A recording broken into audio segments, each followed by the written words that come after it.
प्यारे सत्संग जी, प्यार से कहिए सतगुरु सतनाम सत साहिब जी, सतगुरु सतनाम सत साहिब जी, सतगुरु सतनाम सत साहिब जी। बोल सतगुरुदेव महाराज की जय, सतगुरुदेव महाराज की जय, सतगुरुदेव महाराज की जय। आज के सत्संग के आनंद की जय, आज के सत्संग के आनंद की जय। मैं सभी ब्रह्मांड के अंशों को, निजधाम के परम अंशों को और निजधाम के सतपुरुष जी के चरणों में मेरा कोटि कोटि प्रणाम है। वही आपके समक्ष सब कुछ देते हैं। ये वैनाम गदा गाई तो सिर्फ माइक का काम करता है। उनकी सुरती को जो निरक्षर शब्द है उसको मैं आपके सामने अक्षर में प्रकट करके तो आपके सामने रख देता हूँ। यही मेरा काम है। आज 25/5/2021 है और आज जो दोहे हम ले रहे हैं वो है बीज से वृक्ष का बनना, वृक्ष से फल का बनना, उसी से प्रेम की महिमा महान। तो हम सीड से फल तक जाएंगे जो हमें प्रेम की दुनिया में ले जाता है, उसके ऊपर ही आज बोलने जा रहे हैं।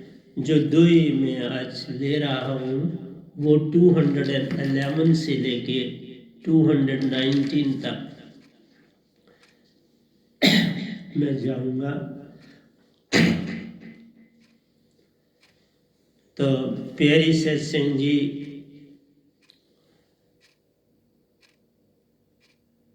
सीड बीज जो है सभी आप जानते हैं और साइंस भी जो पढ़ने वाले वो जानते हैं। एक सीड ही की मेन महिमा है। कई जानवर अंडे देते हैं, अंडों से बच्चे आते हैं, कई बच्चों को ही जन्म देते हैं जो बड़े आगे बन जाते हैं। तो प्यारी सत्संग जी, जो भी संसार में आता है अपने संग 3 चीजें लाता है। 3 चीजें उसके साथ होती हैं, चाहे बच्चे के रूप में आए, चाहे अंडे के रूप में आए, जिस भी रूप में आता है वो अपने संग 3 चीजें लाता है। एक तो उसके पास जो पास्ट होता है वो साथ होता है, एक उसके साथ प्रेजेंट होता है जो इस समय वो अपना निखारता है, और जो ही वो निखरता है उसके साथ ही फ्यूचर भी साथ में शामिल होता है। सो 3 जनरेशंस, एक सीड में 3 जनरेशंस होती हैं, पास्ट की, प्रेजेंट की और फ्यूचर की, और वो निशानियां भी देता है। इसीलिए कहते हैं कि एक बच्चा जो आता है संसार में वो 7 पीढ़ियों के गुण साथ लाता है, फिर उनको संसार में निखारता है और आने वाली पीढ़ी जो होती है उसको वही संस्कार दे के चला जाता है। बहुत कुछ हम साथ लाते हैं, फिर वो यहाँ डेवलप होता है। डेवलप होने के 2 रास्ते हैं, एक भौतिकवाद और एक आध्यात्मिकवाद। भौतिकवाद भी जाना है क्योंकि जीविका कमानी है, और आध्यात्मिकवाद में जाना इसलिए कि वो तुम्हारी मंजिल है। क्योंकि जब तीनों चीज़ें हमने कही तो तीनों चीज़ें जब शामिल होती हैं तो मंजिल होती है। ब्रिज बना तो उसका आपने बेस पिलर बनाए, पिलर्स के ऊपर ब्रिज को खड़ा किया, और ब्रिज को खड़ा किया तो उसके ऊपर चलने वाले आगे। ज़मीन चाहिए जिस पर पिलर खड़े करने हैं, और पिलरों के ऊपर पिलर चाहिए कि उसके ऊपर ब्रिज रखना है, बनाना है, सेट करना है। तो पहले ज़मीन पक्की की जाती है, बेस फाउंडेशन, फिर पिलर्स, और फिर उसके ऊपर ब्रिज, फिर चलने वाला। तो प्यारी सत्संग जी, ये सब कुछ संसार में है, लेकिन भक्ति फिर आगे अंदर जाके दो भागों में बढ़ती है। 7 चक्र में संसार है और अष्टम चक्र में सच्चा दरबार। अष्टम चक्र में जब जाओगे, सुषमना की महिमा को जान पाओगे। ये ईडा, पिंगला और सुषमना अति महान ले जान, इनकी महिमा बिन कोई पार नहीं। कोटन यतन भी जे करे, कोई जीव बात बन जाए, अगर हो संग में सच्ची प्रीत। सच्ची प्रीत तभी आती है प्यारो, जब सच्ची दात हो संग साथ। सच्ची दात सतगुरु से मिलती, जिसने जाना 3 लोक और चौथे लोक का राज। तो बिन सतगुरु कोई पार नहीं, कोई कोटन करे उपाय। बिन सतगुरु कोई वेद न जाने, कोटन करे उपाय। ऋषि मुनि जपी तपी सन्यासी, अवतार बुद्ध महावीर आदि जग में आए, पर कबीर, नानक, रविदास जी, मीरा जी, दादू जी, पलटू जी, तुलसीदास रथ वाले, इन्होंने ही अंदर की पूरी महिमा जानी और अंदर से बाहर होना सीखा। जे जीवित तन से बाहर हो जाइए, तभी मिलता है पूर्ण मोक्ष। जे शेष शास्त्र तक सार तक ही अंदर रहे, फिर 3 लोक का मोल, 3 लोक से पार न प्यारो। 3 लोक का संगी साथी ले जान, पार नहीं हो जाओगे। इसलिए संत तत्व की धारा को कबीर साहब लाए, फैलाया, उनकी और लड़ियां बनी। मैं उसको नहीं खोलूंगा, अच्छा नहीं लगता। जिन जाने तिन रंग माने, जो जानेगा सोई उतरे पार। तुम जितने मर्जी अडंबर कर लो, हर एक जो संसार में आया, उसने एक नया धर्म खड़ा कर दिया। लेकिन आप देखोगे, जो संत मत आता है, वो कोई धर्म नहीं खड़ा करता। मेरा कोई धर्म नहीं है जिसको मैं खड़ा कर रहा हूं, बिल्कुल। मेरा बस इतना है, मैं जगा रहा हूं। और जगाना कोई धर्म ही नहीं होता। हर माँ अपने बच्चे को जगाती है, चाहे हिंदू की हो, मुसलमान की हो, सिख की, ईसाई की, जिसकी भी हो, वो जगाती है।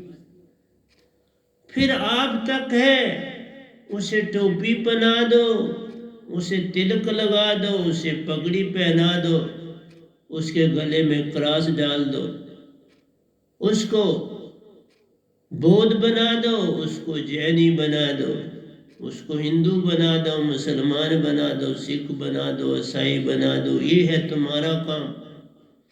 जो जगाते हैं वो इस बात का कोई नहीं धरते ध्यान। हमारा कोई लेना देना नहीं, तुम तन को क्या संवारते हो, किसको क्या देते हो।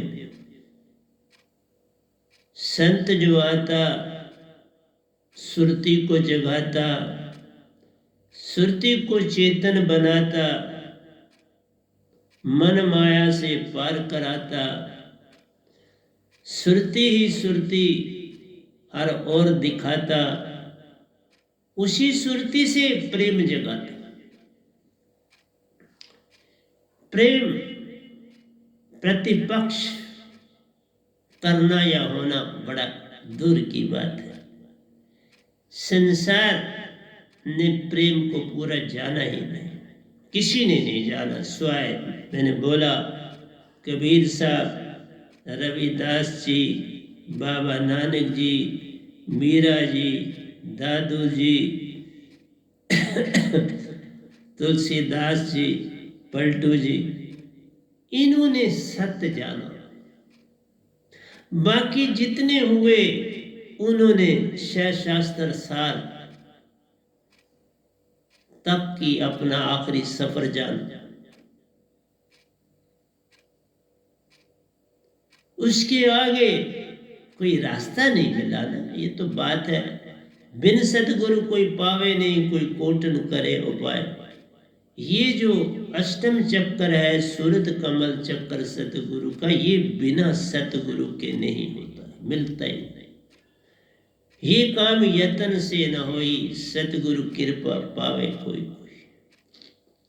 इसलिए प्यारे सत्संग जी, मैंने आपको कहा सीड तो है, आप जमीन में जो ही डालते तो आप देखते हो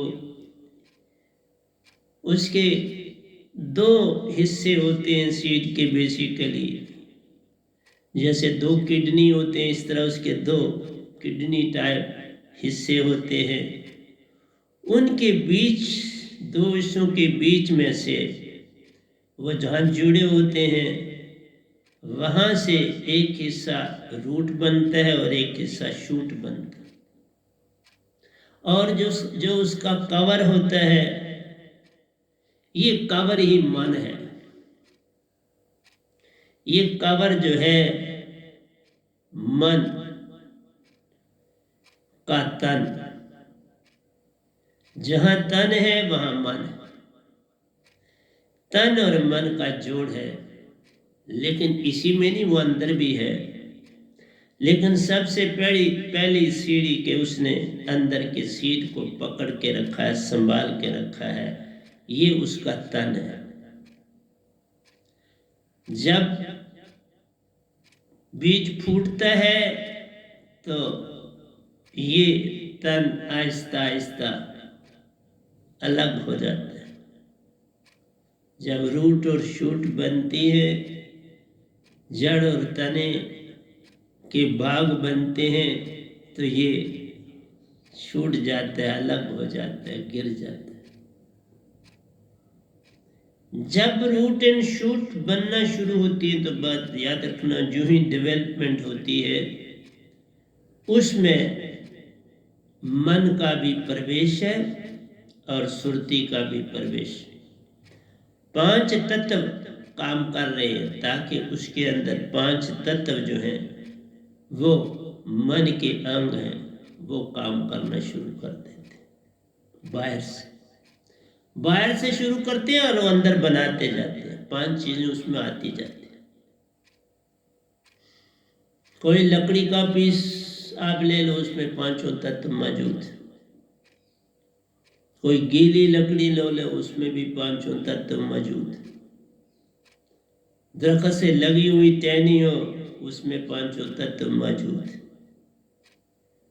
उसकी रूट्स में 5 तत्व मौजूद है। तो पूरी तौर पर 5 तत्व जो है इस ब्रह्मांड में है, उनको वो पकड़ता है साथ साथ। और 2 साइकिल चलते हैं, एक सूरज की रोशनी में और एक डार्क साइकिल, अंधेरे की हालत। तो इसमें पौधे की खुराक बनती है और उस खराब का इस्तेमाल करता करता वो बड़ा होता है। जानवर, मनुष्य, कीड़े पतंगे कुछ खा के इन 5 तत्वों को पूरा करते हैं, जबकि मनुष्य के अंदर खा के, जानवरों के अंदर खा के और पौधे में ऑब्जर्व करता है इन चीजों को अपने अंदर। तो प्यारी सत्संग जी, आओ दोया भी लेता चलता हूँ साथ। तो मैंने आपको भूमिका बांधी, इसी को साथ आगे हम चलते चलेंगे। मेहनत परिश्रम सब सफलताओं का प्यारो, जानो सच्चा आधार रे। जीवन में बच्चे ही जब बनते हो तो प्यारी सत्संग जी, क्योंकि मैं ये जितनी बातें कर रहा हूँ आपको फिर खींच के मैं प्रेम पर ले जाऊंगा, प्रेम से पूर्ण मोक्ष पर ले जाऊंगा, लेकिन हर पड़ाव में रुकना पड़ेगा। बिना रुके पड़ाव आगे नहीं चलेगा। अगर आप पीछे निगाह डालो, जितनी जितनी महान हस्तियां हुई हैं उनकी तरफ अगर आप देखोगे तो उनके ऊपर निगाह डालोगे तो उन्होंने आपको अपने जीवन के, या जो संसार ने उनके साथ बर्ताव किया वो सामने आपको दिखेगा, तो उसमें से आपको भक्ति की झलक नजर आए। अगर प्रेम की झलक देखनी है तो मीरा को देखो, सैजो भाई को देखो, तो आपको पता लगेगी कि मीरा को कभी लगा ही नहीं कि मैं स्त्री हूं या पुरुष हूं। एक बार मीरा जी बनारस गई,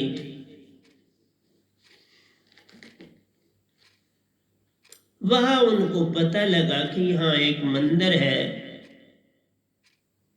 वहां के जो करता धरता पुजारी है, हेड पुजारी है,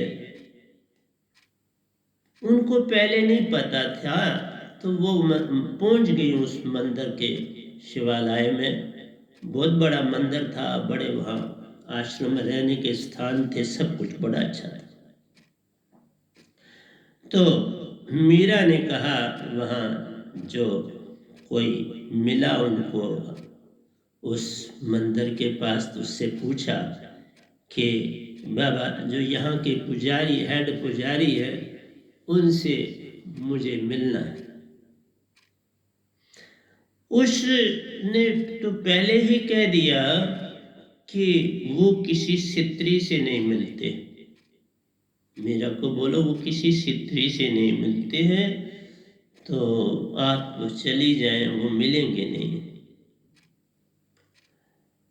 मीरा ने कहा, आप उनको मेरा संदेश दो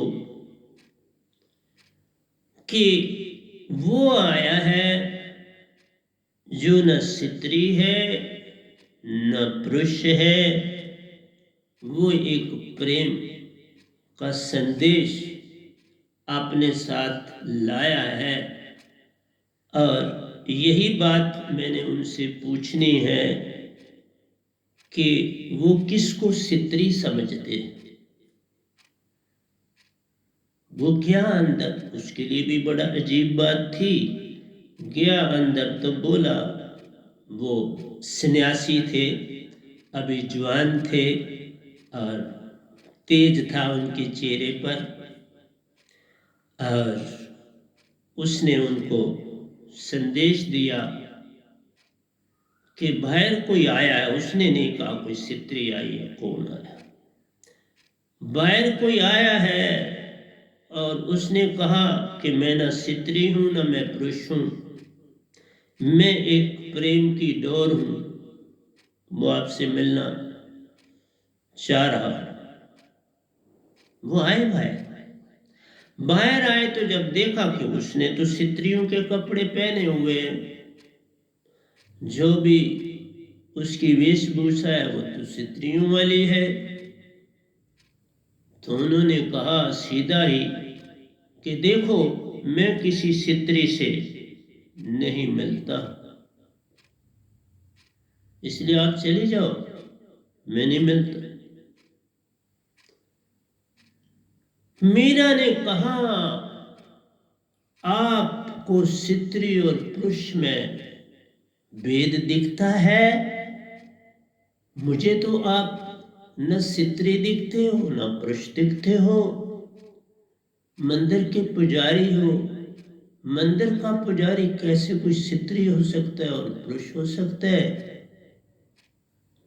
ये तो बड़ी अचंभे की बात है। वो पुजारी घबरा सा गया, परेशान सा हो गया, समझ ही ना आए कि उत्तर क्या दूं। जिसको स्त्री और पुरुष दिखता है वो अभी पुरुष है, अगर पुरुष है तो उसको स्त्री से नहीं मिलना, तो इसका मतलब वो अभी पुरुष है। मैं आपके समक्ष बैठा हूं, सच बोलता हूं, ना मैं स्त्री हूं ना मैं पुरुष, मैं एक प्रेम हूं।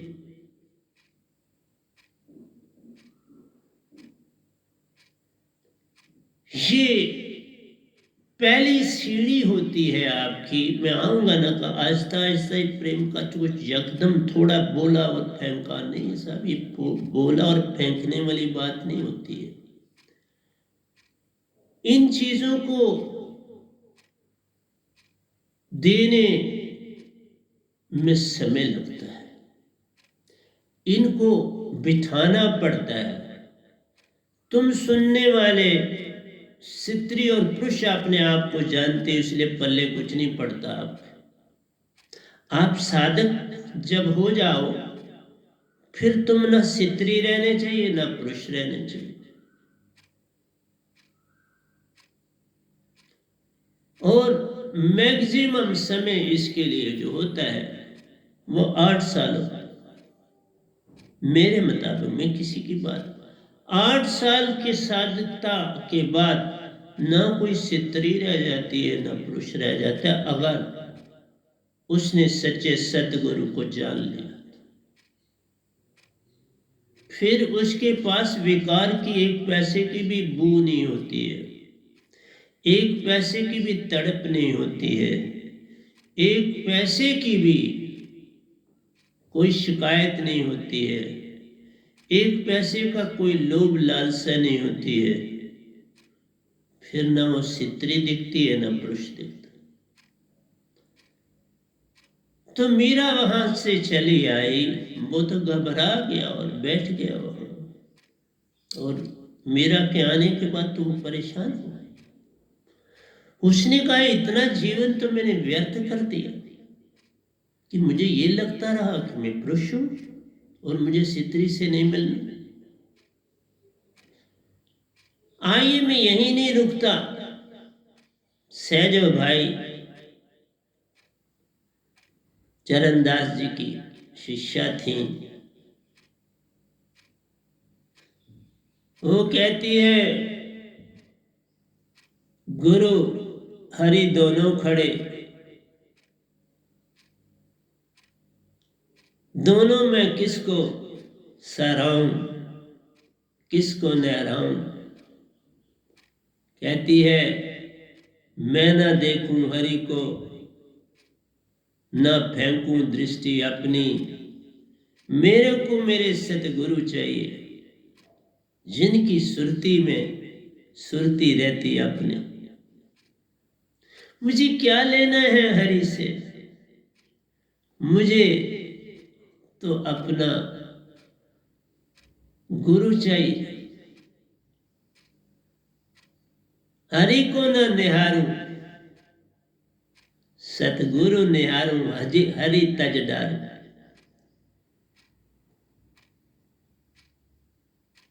मेरा गुरु अनमोल है, उससे पाई दात, आप और किसी से क्या लेना मुझको। जिसने जगाई प्यास। प्यारी सत्संग जी, ये नाता होता है गुरु और शिष्य का। उसमें स्त्री और पुरुष जब कोई ले आता है तो तभी होते हैं। जब वो मैरिड कपल होता है तो पुरुष कहता है ये मेरी स्त्री, और स्त्री कहती है मेरा पुरुष। फिर वो भक्ति में वो भक्ति नहीं होती, वो एक दिखावा सा होता है, अगर मुझसे पूछते हो तो मैंने मेरा उसी वक्त, क्योंकि सबसे पहले मेरा कृष्ण की बनी, और जब गोलोक गई तो उसके बाद उनकी नींद टूटी। जब कृष्ण भगवान ने कहा ये तेरा रहने का स्थान नहीं, तुम जाओ, अभी तुमने गुरु नहीं धारण करे, जाओ और गुरु धारण कर, अभी तुम्हारी मंजिल दूर है, मंजिल पानी हो तो सतगुरु का पाना आवश्यक।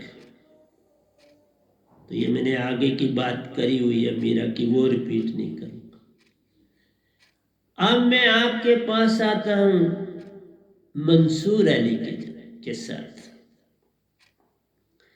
मंसूर अली खुदा के भगत थे, बड़े प्यारे थे। और आपने ये भी देखा कि मोहम्मडन्स में, सूफी संतों में रिश्ता है गुरु और शिष्य का, लेकिन जो सीधे कुरान से आगे चलते हैं उनका रिश्ता मौलवियों से है थोड़ा, लेकिन वो कोई मीनिंग आपको कुरान से ना आए तो उसको समझा देंगे, उसके अतिरिक्त नहीं। तो मंसूर भक्ति में लीन रहते थे, और एक दिन उस मंजिल तक पहुंच गए जबकि उनके अंदर से वो रोशनी की ज्योत, वो अंदर की ज्योत और उनकी ज्योत एक हो गई। बेसिकली मन का जब पूर्ण मन से संबंध जुड़ता है, ये आत्मा का संबंध नहीं होता। इसमें आत्मा 75 से अबव होती है, 75 ही होती है समझो, तो 25% मन होता है। तो आप निरंकार की झलकियां पाते हो। तो हिंदू तो ओम कहेंगे, मुसलमान और क्रिश्चियन आदि आमीन मीन का इस्तेमाल करते हैं। इसी को आमीन कर दिया, सुन जो बनी आमीन, तो वो कोई फर्क नहीं पड़ता ओम कहा या आमीन कहा या मीन कहा। तो जब उसकी नाद सुनते हैं तो फिर रोशनी के दर्शन करते हैं, तो फिर वो कहते हैं अनल हक,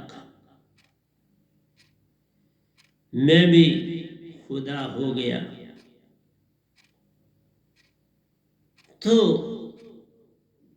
उस समय इनको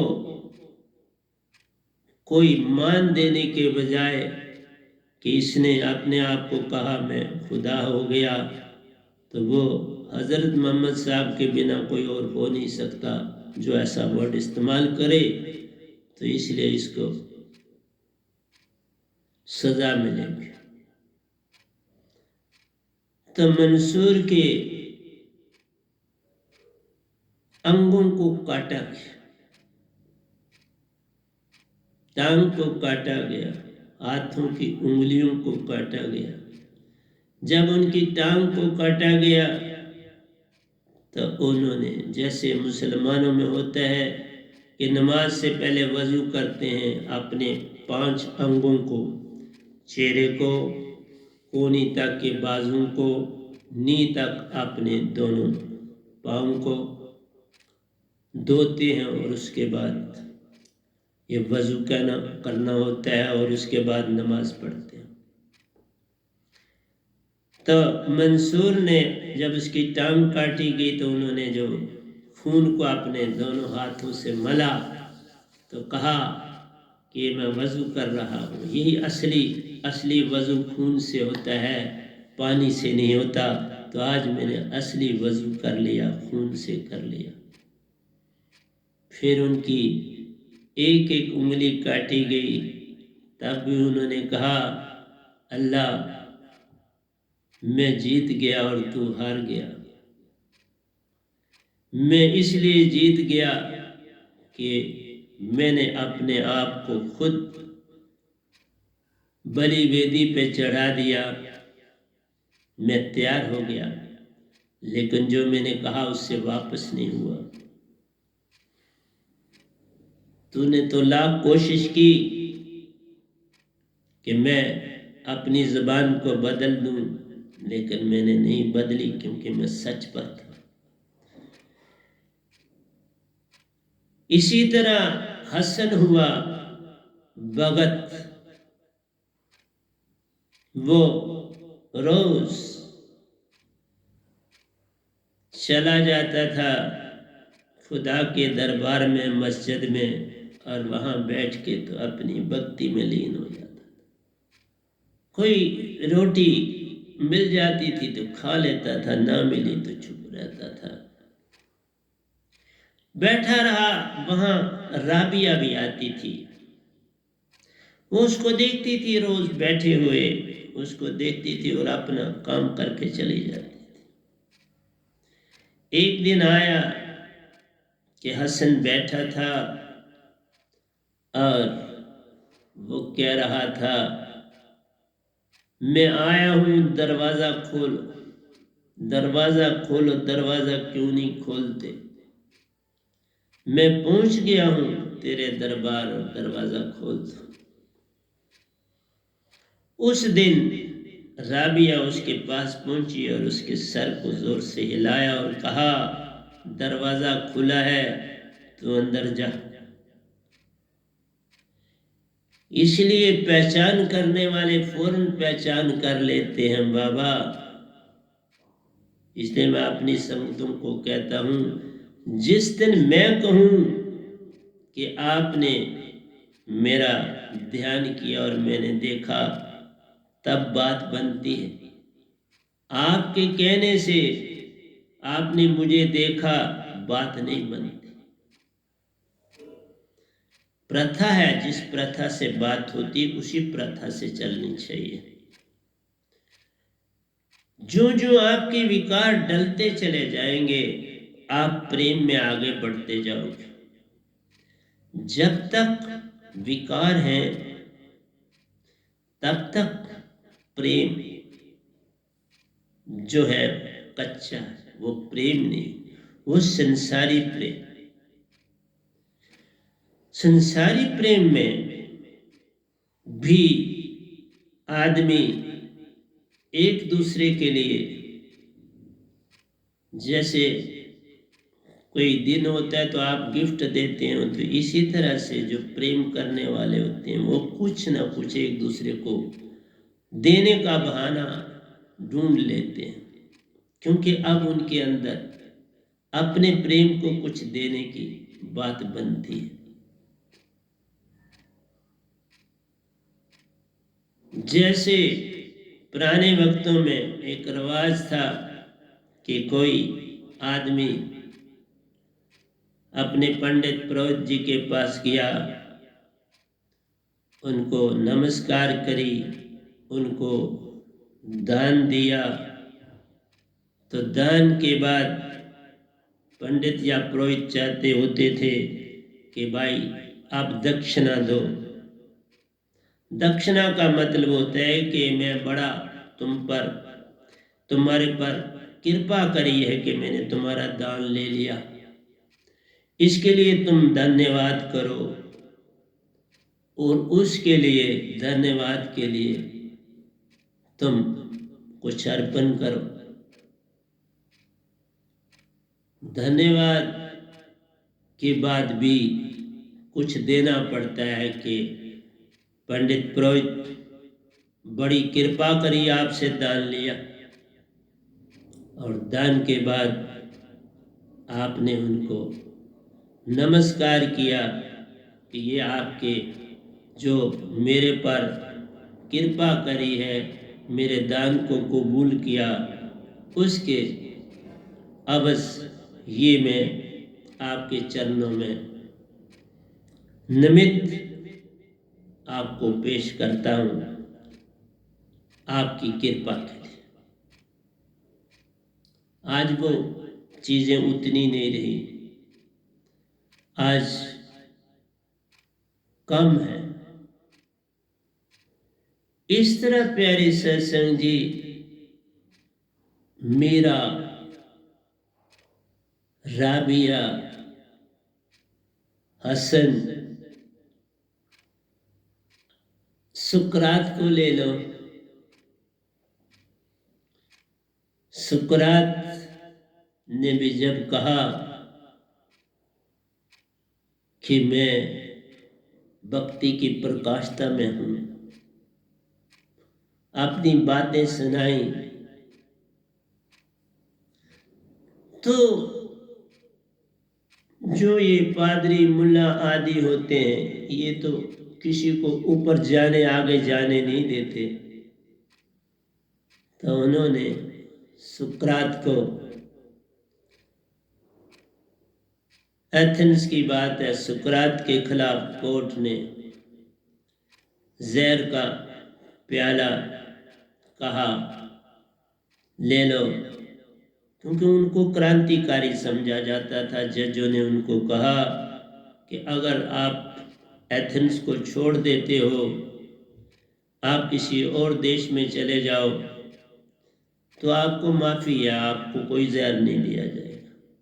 तो सुकरात ने कहा, जैसे लोग यहाँ हैं वैसे भी वहां पर भी होंगे जहां मैं जाऊंगा, उससे तो कोई फर्क पड़ने वाला नहीं। वहां पर भी अगर जाकर मैं तो जो बोलना है वो तो बोलूं, सत्य को कैसे कोई छिपाए। अब मैं बोल रहा हूं तो मेरे को कोई जो मर्जी सजा दे दे, सत्य कोई थोड़ा बोलना छोड़ दूंगा, वो तो नहीं छोड़ू। इसी तरह सुकरात ने कहा, जब मरना ही है, इधर गए या उधर गए, तो फिर क्या फर्क पड़ता है, अभी मर जाते हैं। कहना यहां भी वैसा ही है और वहां पर भी वैसा ही, यहां पर भी वैसे लोग हैं, वहां पर भी वैसे लोग हैं, तो मैं क्यों न स्वीकार करूं इस जहर के प्याले को। ये तो मेरे लिए अमृत, जहां मिलूंगा उस प्यारे से जिसका देता हूं संदेश, फिर वो सोचेगा क्या करना है क्या नहीं करना, ये उस तक छोड़ता हूं, फिर देखूंगा उसका संदेश। इसलिए तो प्यारे सत्संग जी, चंद उदाहरण देने पड़ते हैं आपको, क्योंकि आप इतनी गहरी नींद में हैं, और इस नींद को ही तोड़ने के लिए ये corona epidemic through the world I. इसकी भी दो बातें कर लेता हूं। इसने न देखा हिंदू, न मुसलमान, न देखा न सिख, न ईसाई, न पादरी, कोई देखा नहीं, आई और सबको अपनी लपेट में लिया और ले रही है टू सम एक्सटेंट। अब वो तो इसकी वो तीव्रता नहीं है, लेकिन तो भी अपना जोर लगा रही है। जिनको बीमारी हुई अब उनको आगे और प्रॉब्लम्स पैदा कर रही है। कहीं को गैंग्रीन हो रही है, उनको अपनी टांगें कटवानी पड़ रही हैं। कईयों को फंगस डेवलप हुआ जिनसे उनका कोई ना कोई आंख, कान या किडनी वो खराब हो रहे। तो प्यारी सत्संग जी, अगर तुम्हारी भक्ति का ढंग सच्चा होता किसी एक धर्म का भी, तो उस धर्म को वो छोड़ देता ना।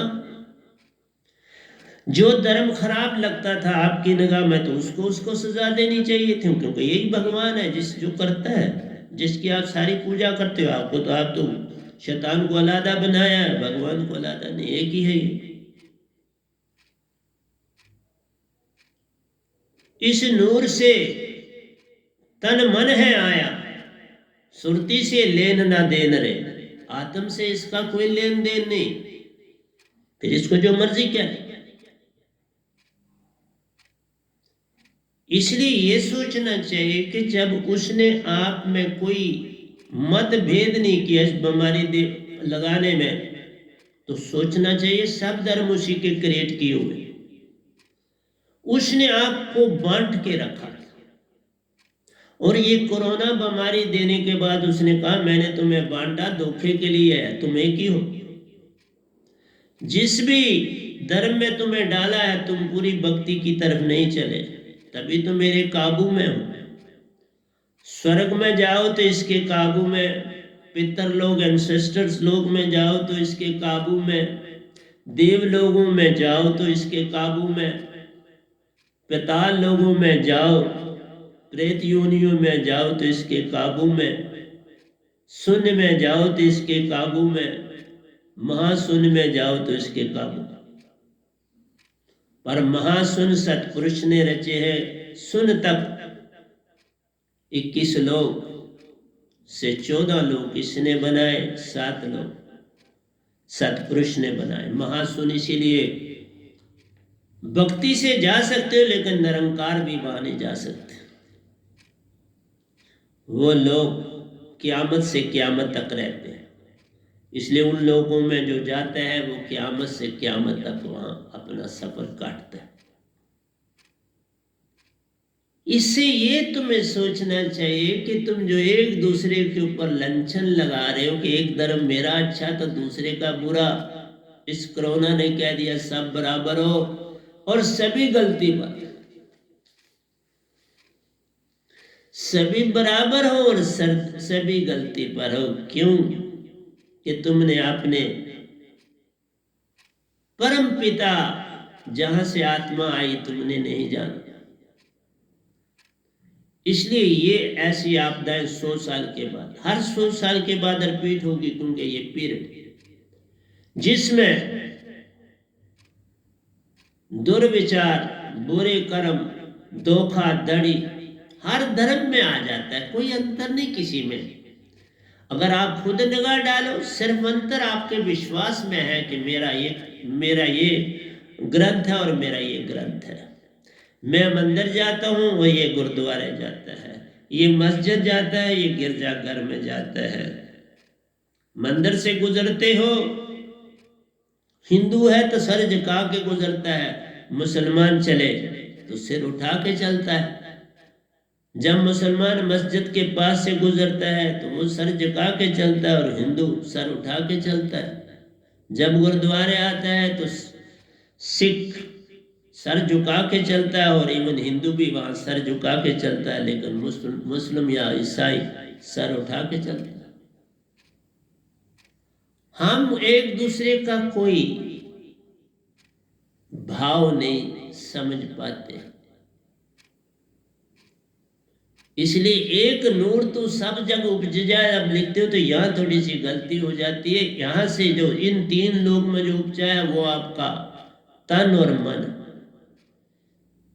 तुम्हारी आत्मा का, जिसे आत्मा कहते हैं, इसमें तन और मन शामिल होते हैं। बेसिकली आप सुरती और निरति हो। सुरती तुम्हारे हृदय में रहती, निरति श्वासा में आती और जाती, पल पल आती है। मैंने आपको जब पिछला सत्संग दिया था तो मैंने बोला था 1 सेकंड में आप 2 बार मरते हो और 2 बार जीते। 1 सेकंड में आप 2 श्वास लेना, एक अंदर लेना, एक बाहर करना, फिर एक अंदर लेना और बाहर। 2 बार जीते और 2 बार मरते हो 1 सेकंड में, तो फिर जानना चाहिए ना अपने आप को कि मैं कौन हूं। मैं अपना सब कुछ भूला हूं, चाहे किसी धर्म के हो। यहीं से आपको अब आ जाना चाहिए कि जिन धर्मों को तुम एक दूसरे के साथ लड़ भी पड़ते हो उनमें कोई मतभेद खास नहीं। एक ही ने दिया, एक ही ने गीता है दी, एक ही ने बाइबल प्यारो, एक ने कुरान है दिया, एक ही ने ग्रंथ प्यारो, सब एक से आए। लेकिन इतना कहता हूं कि आप पुरानी पगडंडियों पे चल के पार कभी नहीं हुए। इवन संसार में भी आए हो तो आप बच्चे को स्कूल नए उस्ताद के पास भेजते हो, कोई गुर सीखना है तो नए के पास भेजते हो, किताब से ही फिर सिखा दो ना। इसलिए लेकिन वहां पर भी बड़ा कुछ आप साथ लेके आते हो। आप इतना कुछ साथ लेके आते हो, जैसे मैंने कहा आप 7 पीढ़ियों के गुण आपके साथ होते हैं। जो पहली पीढ़ी होती है उसके गुण ज्यादा होते हैं आपके पास, जो जो डिस्टेंस बढ़ता है तो उनके गुण कम होते हैं। जो 7वीं आखिरी सीढ़ी उसके बड़े कम गुण आप में होते, पर होते। पेरेंट्स के सबसे ज्यादा होते हैं, उसके बाद दादा दादी नाना नानी उनके होते हैं, उसके बाद पढ़ लग जाता है उनके होते हैं, और फिर पढ़ से और पढ़ लग जाता है तो और कम हो जाते हैं। तो ये सारे गुण आप में आते हैं। इस तरह से अभी संसार को एक चीज बदलनी है, और कि हर आदमी की एजुकेशन एक जैसी नहीं हो सकती। इवन शुरू से ही सिर्फ हमें परख नहीं होती। आप यही देख लीजिए, रविंद्रनाथ टैगोर जी हुए, इतने काबिल इंसान थे जिन्होंने इतनी सुंदर गीतांजलि अपनी भाषा में भी लिखी भारत में, और एक इंग्लिश में भी लिखी। यहां पर लोगों को तो ये ध्यान रहा ये तो बाबा 10वीं भी पास नहीं करिए तो इनकी गीतांजलि पढ़ के हम क्या करें। बहुत कम लोगों ने उनकी गीतांजलि हिंदी की को पढ़ा नहीं, और उन्हीं को वर्ल्ड लेवल का वेस्टर्न कंट्रीज ने नोबेल प्राइज दिया। कहने का मतलब है कि उनकी टीचिंग जो उनको देगी उसमें खामी थी, उनमें खामी नहीं थी। उनको जिस तरह का इल्म चाहिए था वो नहीं मिला। ये छोड़ो, अल्बर्ट आइंस्टाइन की बात लेता, बहुत बड़े रिसेंट के साइंटिस्ट। अल्बर्ट आइंस्टाइन ने अपनी रिलेटिव थ्योरी दे के तो दुनिया को चुका दिया। उन्होंने कहा तुम कहते हो 2 और 2 4। अब जो स्कूल में वो जब जाते थे उनके अंदर में तो आ गई, बहुत बड़ा मैथमेटिक्स पढ़ा था। जब उनको ये बताया गया कि 2 और 2 4 होते हैं, तो उन्होंने कहा 2 और 2 5 क्यों नहीं होते, 2 और 2 3 क्यों नहीं होते, हो सकते हैं, क्यों नहीं हो सकते। और उनके जो पढ़ाने वाला उस्ताद था उसने चिट्ठी लेके भेज दी इनके पेरेंट्स के पास कि बाबा ये बड़ा बुद्धू है, जिसको 2 और 2 4 नहीं पता चल रहे, वो कहता 2 और 2 3 होते, 2 और 2 5 होते और 6 भी हो सकते। अब इसको हम क्या पढ़ाएं, इसको आप घर पे पढ़ो। इसी तरह थॉमस अल्वा एडिसन बड़े इंटेलिजेंट, उनको भी 1 हफ्ते की टीचिंग के बाद उनको कहा इनको ले जाओ, ये तो बहुत ही बुद्धू है।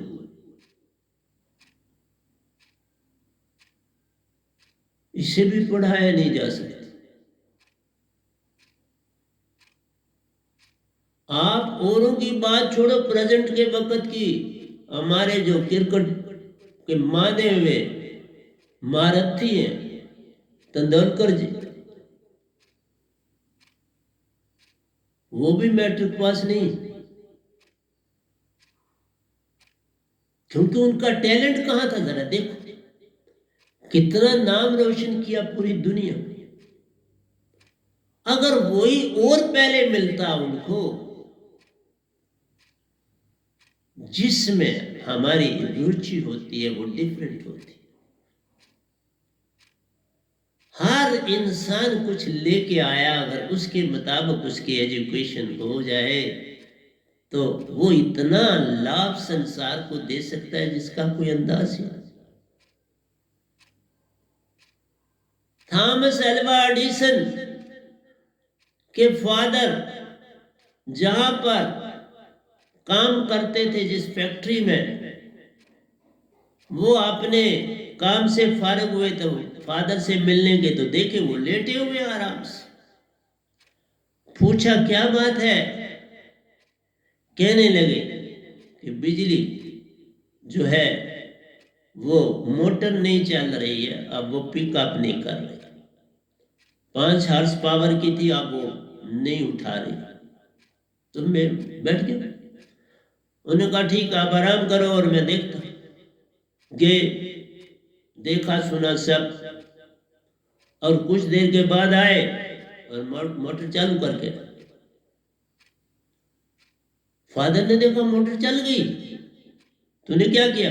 उन्होंने कहा चली ही नहीं, ये 5 हॉर्स से या 15 हॉर्स पावर का काम आप करें। अब ऐसे इंसानों के लिए, ऐसे साइंटिस्टों के लिए, अब वो जो पढ़ाई है का खा गा या ABCD क्या काम करेगी? ये जितने बड़े साइंटिस्ट होते हैं, खासकर आज कल आप देखते हो कि जो मंगल की ओर ले जा रहे हैं आपको, चांद को तो कवर करा, मंगल को पकड़ा हुआ जोरदार, और आने वाले वक्तों में तुम्हारी जो जंगें होंगी वो चांद और मंगल के हिसाब से होंगी। ये छोटी मोटी लड़ाई अब इनका काम, ये कोरोना के बाद ये भी एक उदाहरण हो गया। ये छोटी मोटी लड़ाइयां मत लड़ो, अब बड़ी लड़ाइयां होंगी कि कौन चांद का मालिक, कौन मंगल का मालिक, और कल को कौन सूरज का मालिक। इस तरह प्यारी सत्संग जी, तुम बहुत कुछ लाए, इतना खजाना तेरे अंदर, लाल रतन तेरे अंदर, बड़े खजाने कोई बिरला जाने वेद, जो कोई जाने इन वेद को, उसकी उसकी महिमा महान, जो ये जान ले उसकी भी महिमा महान है। जिनके पास है उनकी बात छोड़ो। हर जो भक्ति में उन्नति करता है, मैं ही आपके समक्ष बैठा हूं, मैं योगेश्वर तक बन गया, लोक लोकांतरों की यात्राएं कर रहा, और मैं एंट्रेंस की कोचिंग दे के उसमें मस्त हूं, क्योंकि उसमें मुझे रोजी रोटी मिल रही, बच्चे पढ़ रहे हैं, उनके लिए मुझे 4 पैसे कमाने, और उधर से मैं रात अपनी उधर दे रहा हूं, और कोई सुना नहीं रहा किसी को, चुप्पी था, क्योंकि इसमें संसार को रुचि ही नहीं। भक्ति भक्ति सब जगत बखाना, भक्ति भेद कोई बिरला जाना, भक्ति भेद जानेगा वही जिसका सतगुरु पूर्ण होए। इसलिए प्यारे सत्संग जी, मोह और विकार से पार जब होना, तभी भक्ति की शुरुआत होती है। जब तक ऐसी बात न बने, फिर इस कंडे पे ही रात होती है, उस कंडे पे नहीं जा पाते। इस कंडे में सोए सोए सोए रह जाते हो। हम अभी भी बड़ा कम सोते हैं रे बाबा, बहुत कम सोता, और तुम्हारा है रात गवाई सोए की, दिन गवाया खाई, हीरा जन्म अनमोल था कौड़ियों बदले जाए। ये बड़ा अनमोल जन्म मिला है मेरे प्यारी सत्संग जी। मैंने तभी कहा एक दोया भी मैंने शुरू नहीं करा और घड़ी जी छलांगे मार रही। इसलिए कब कब टर्न मिलेगी, और बहुत बहुत अरसे से मैंने ना आपको कोई भजन सुनाया, ना ये जो सारे ग्रंथ हैं ये मेरी एक तर्ज में चलते हैं, पर समय नहीं मिलता ना। तब आपको कहा प्रेम की सीढ़ी अब सीखने का वक्त आया, इस कोरोना से सीखो प्रेम। इसने तुम्हें बहुत बड़ा उदाहरण दिया, भूल जाओ एक दूसरे से मतभेद, क्योंकि किसी को इसने इसी भगवान से आया, उसको कोई फर्क नहीं है, वो कोई मतभेद नहीं करता। हाँ, उसने कुछ देर आपको बांट के रखा, अब उसने संकेत दिया मत बंटो, एक होके चलो, क्योंकि अब आपकी जो जंगें होंगी ये छोटी मोटी नहीं होनी, जब होंगी ये चांद के लिए और मंगल के लिए और बाकी ग्रहों के लिए शुरू हो जाएगी। जब चांद और मंगल की पूरी तरह से आप बांट लोगे, फिर और सितारों के अभी सफर और भी, फिर आप और आगे बढ़ोगे। इसलिए धरती की लड़ाइयां आप खत्म बड़ी हुई। 15 लाख जंगे आपने कर ली इस धरती पर, 15 लाख।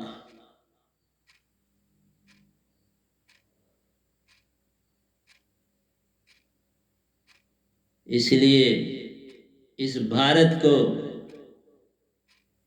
1000 साल से गुलाम बना के रखा गया, अब अपनी टांगों पर खड़ा हुआ है। इसकी उन्नति के लिए एक हो जाओ, एकजुट होना ही पड़ेगा। और वक्त दूर नहीं है कि सारी दुनिया, जिस तरह से ये घटना घटी, सारी दुनिया भी एक हो जाए, इसमें भी कोई अचंभा नहीं है। इस कोरोना ने बड़े लेसन दिए कि सारी दुनिया एक हो जाओ। अगर किसी कोई तुम्हारा दुश्मन नहीं, सब मित्र है। ये छोटी मोटी लड़ाइयां बच्चों की लड़ाइयां हैं, इनको क्या लड़ना, बच्चे भी लड़ पड़ते ना आपस में, इसी तरह की ये लड़ाइयां, इनके ऊपर आप ज्यादा ध्यान नहीं देने की जरूरत, इनके लिए बड़ा पैसा मत खर्च करो, ये दिखावा अब रह जाएगा। ये लड़ाइयां दिखावा है, क्योंकि नेचर अपनी आपको दे रही है, उसी में आपको बिजी कर रही है, दिखा रही मैं सब कुछ कर सकती, तुम क्या लड़ते हो। सारी दुनिया अब देख लो इस कोविड-19 एपिडेमिक से किस तरह से जूझ रही है। दूसरी लहर आई, बड़ी सख्त आई, लेकिन आप तो कहते हो जो मर्जी, लेकिन मेरा कहना है कि आप बच्चों को नहीं सताया जा सकता, उसके लिए मैं खड़ा हूं शील्ड की तरह। आज भी कह रहा हूं निरंकार भगवान से कि ऐसा नहीं कर, आज शक्ति को भी कहता हूं ऐसा नहीं कर, क्योंकि सत्य के ऊपर आप हमला कर नहीं सकते। सत्य तो आता निज धाम से, सत्य प्रेम आनंद निज धाम की डोरी, काल का लेन ना देन रे, काल तो पल पल बरमाता तुझको, मन माया का खेल रे। इसका खेल मन माया का है। बच्चे सीधे अभी सतपुरुष से मिलके गर्भ में सतपुरुष के संग थे, और कौन था संग, और कौन हो सकता। अगर मां दीक्षित थी तो फिर तो कमाल था। अगर जिसकी मां ने, बाप ने सतपुरुष का शब्द पाया है, उसके बच्चा तो उसकी तो महिमा ही अपरंपार, उसकी महिमा का वर्णन ही नहीं किया जा सकता, लेकिन बाकियों का भी नहीं वर्णन किया जा सकता, क्योंकि बच्चा जब भी गर्भ में होता है तो उसके संग